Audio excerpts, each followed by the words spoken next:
Mu mujyi wa Kigali abaturage baravuga ko hari ikibazo gikomeye kigaragara mu bice bitandukanye by'umujyi kijyanye n'inzu zifite ibisenge bishaje. Bamwe mu baturage baravuga ko usanga amabati aba ashaje hari n'aho aba ava ndetse arambitseho ibiti n'amabuye, bakavuga ko kandi binagaragaza isura y'umujyi nabi.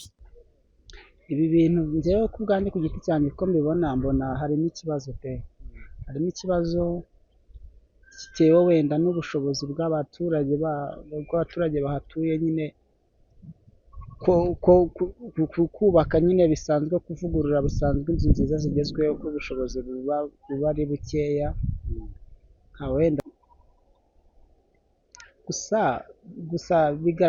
bigaragaza isura mbi, kubera ko nyine igisenge kiba gishaje nyine bitewe n'amikoro makeya. Nuko ahubwo aho hantu biterwa n'icyahagenewe icyo ari cyo, kuko hari ahantu henshi uyu munsi leta ibabwira ngo hano hagenewe ibi bikorwa, cyangwa inyubako hagenewe ni iyi ngiyi, kubera ko kuguha icyangombwa cyo gusana n'ubundi nta kintu byaba bimaze, ugiye kubaka nyine n'ubundi inzu ijyanye n'aho ngaho nyine n'icy'umujyi nyine, cyangwa n'icyerekezo nyine cy'umujyi ahantu kiri kwerekera.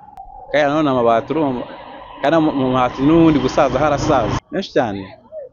Ikibazo rega kuba inzu ishaje n'amabati ashaje bijyana n'ubushobozi bwa nyir'inzu, kuko ntabwo amazu menshi kuba ashaje amabati usanga n'ibiti byaraboze, ariko nkeka akenshi biterwa n'ubushobozi bwa nyir'amazu, amaneza yo ntabwo yabura. Kuko abaturage basaba ko umujyi wa Kigali wakora ibishoboka byose kugira ngo horoherezwe abifuza kuvugurura ibisenge byabo, bityo bakomeze guhesha isura nziza umujyi. Basaba ko kandi haboneka uburyo bwo kubona icyangombwa cyo kuvugurura mu buryo bworoshye. Nasaba leta ko yajya ibasayidiraho bakavugurura igisenge cyo hejuru, wenda n'andi masuku asanzwe.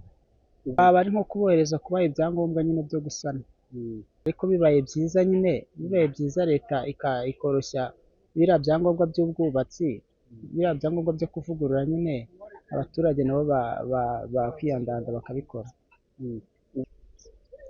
Umujyi wacu wasanga umeze neza, uteye neza, kandi ugasanga isuku iri hose, hameze neza. Kuri iki kibazo twagerageje kuvugisha inzego zirebwa n'iki kibazo, ariko ntibyadukundira. Amakuru twamenya kuri iki kibazo tukaba twayagarukaho mu makuru yacu ataha. Ubusanzwe umuntu ushaka kuvugurura inzu ye mu mujyi wa Kigali asabwa kuzuza urupapuro rw'ubusabe ku rubuga rw'Irembo cyangwa ku nzego z'ibanze, kugaragaza icyangombwa cy'ubutaka, gutanga igishushanyo mbonera cy'inzu zizavugururwa, kugaragaza ko abaturanyi bemeranya n'ivugurura, kwishyura amafaranga asabwa bitewe n'ingano n'ubwoko bw'ivugururwa, kubahiriza ibyo yemeje mu cyangombwa kugira ngo hubahirizwe umutekano n'igishushanyo mbonera cy'umujyi. Ibi ni bimwe mu byo umuntu usaba kuvugurura inzu ye asabwa kugira ngo ahabwe kino cyangombwa kimwemerera kuvugurura inzu ye. Sekanyambo Jean Damascene, ATV mu mujyi wa Kigali.